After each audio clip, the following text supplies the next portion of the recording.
गणपति बप्पा की जय, विघ्नहर्ता की जय। दोस्तों, सबसे पहले आप सभी को गणेश चतुर्थी की हार्दिक शुभकामनाएं। दोस्तों, आज हम आप सभी के लिए बहुत ही रोचक गणेश चतुर्थी की कथा लेकर आए हुए हैं। दोस्तों, कथा को शुरू करने से पहले एक बार गणपति बप्पा की जय जरूर बोल। तो दोस्तों, एक समय धन के देवता कुबेर जी को अपने धन पर बहुत ही ज्यादा घमंड हो गया था और वह सोचने लगे दुनिया में सबसे ज्यादा मैं ही धन से धनवान हूँ। फिर वह सोचने लगे कि मुझे अपने धन को दिखाना चाहिए। ऐसा सोचने के बाद उनके मन में एक ख्याल आता है कि मैं सभी देवी देवताओं को अपने राजमहल में खाने के लिए बुलाता हूँ, फिर इसी तरह सबको अपना धन वैभव दिखा सकूं। यही सोचकर वह सबसे पहले भगवान शिव को अपने महल में भोजन करने का निमंत्रण देने कैलाश पर्वत पर जाते हैं। भगवान शिव कुबेर की मन की मंशा को समझ जाते हैं और उनका अभिमान चूर चूर करने के लिए उन्होंने कुबेर से कहा, ही कुबेर, मैं आपका आमंत्रण स्वीकार नहीं कर सकता, लेकिन मैं अपनी जगह अपने पुत्र गणेश को आपके साथ भेज देता हूँ। ये सुन कुबेर ने सोचा, मुझे तो अपना धन वैभव दिखाना है, भगवान शिव नहीं तो उनका पुत्र ही सही। तो वो हाँ कर देते हैं और गणेश जी को अपने साथ लेकर अपने महल पहुँचते हैं। महल पहुँचते ही तुरंत कुबेर जी श्री गणेश को अपना धन वैभव दिखाना शुरू कर देते हैं। ये सब देखकर विद्या और बुद्धि के दाता श्री गणेश जी कुबेर की मन की मंशा को समझ गए और जब गणेश जी खाना खाने बैठते हैं तो कुबेर अपने घमंड से चूर होकर भगवान गणेश जी को सोने की थाली में अलग अलग प्रकार के भोजन परोसने लगते हैं। थोड़ी ही देर में देखते ही देखते भगवान गणेश जी कुबेर के महल में बना सारा भोजन खा जाते हैं। उसके बाद भी गणेश जी भूख शांत नहीं होती। वह कहते हैं, हे कुबेर, मुझे तो अभी भी भूख लगी है और खाना लाओ। तब कुबेर बोलते हैं कि हे महाराज, महल में बना सारा भोजन खत्म हो चुका है। फिर गणेश जी कहते हैं कि कोई बात नहीं, अच्छा तो घर में जो भी फल फूल आदि है वो ले आओ। कुबेर जी वह भी गणपति जी के आगे लाकर रख देते हैं।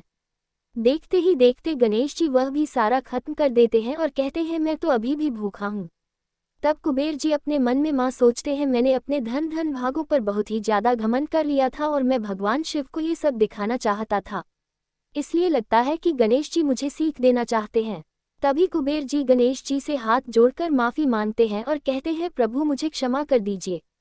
मैं वचन लेता हूँ, मैं आपसे कभी भी अपने धन वैभव का दिखावा नहीं करूंगा। तब गणेश जी कुबेर जी को माफ करके वापस अपनी सवारी मूषक पर बैठकर कैलाश पर्वत पर चले जाते हैं। क्योंकि कुबेर जी के यहाँ गणेश जी ने बहुत सारा भजन कर लिया था, उसके कारण गणेश जी का वजन बढ़ जाता है, इसलिए गणेश जी का भजन संभालते हुए मूषक धीरे धीरे चलता हुआ कैलाश पर्वत पर चलने लगता है। तभी रास्ते में मूषक का संतुलन बिगड़ जाता है और गणेश जी नीचे गिर जाते हैं।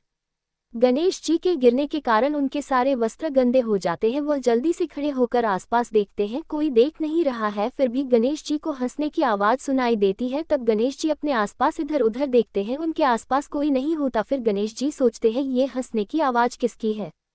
तभी गणेश जी की नजर आसमान में चंद्रमा पर पड़ती है, जो उन्हें देखकर हंस रहे होते हैं। चंद्रमा को हंसता देखकर गणेश जी को गुस्सा आ जाता है और वह चंद्रमा को श्राप देते हैं, तुम्हें अपनी सुंदरता पर बहुत घमंड है, आज से तुम्हारा ये रूप ही नहीं रहेगा।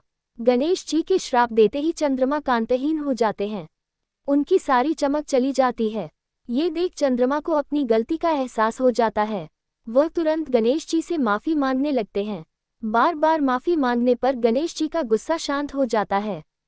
तभी गणेश जी चंद्रमा से कहते हैं, मैंने जो आपको श्राप दिया है वह किसी भी रूप से समाप्त नहीं होगा। माह में एक दिन आप पर श्राप का पूर्ण असर दिखाई देगा, उस दिन आप किसी को भी नहीं दिखेंगे।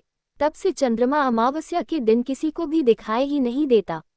गणेश जी आगे कहते हैं, इसके बाद आपकी कलाएं बढ़ती जाएंगी और पूर्णिमा के दिन आप अपने पूरे स्वरूप में दिखाई देंगे।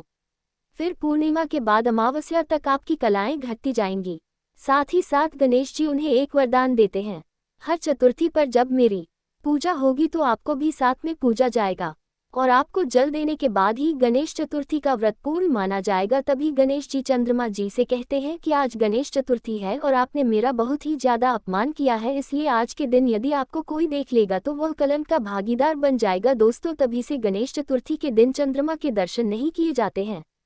शास्त्र के अनुसार ऐसा माना जाता है, अगर कोई भी व्यक्ति इस दिन चंद्रमा को दर्शन कर ले तो उसे दोष पाप लगता है। इसलिए दोस्तों, गणेश चतुर्थी के दिन चंद्रमा को देखना वर्जित माना जाता है। इसलिए दोस्तों, आप लोग इस दिन चंद्रमा को ना देखें। तो दोस्तों, अब हम अपनी कथा को यही समाप्त करते हैं। अगर आप सभी को कथा अच्छी लगी हो तो कमेंट बॉक्स में गणपति बप्पा मोरिया जरूर लिखना और साथ ही एक लाइक एक शेयर जरूर कर देना। धन्यवाद। जय श्री गणेश। हम एल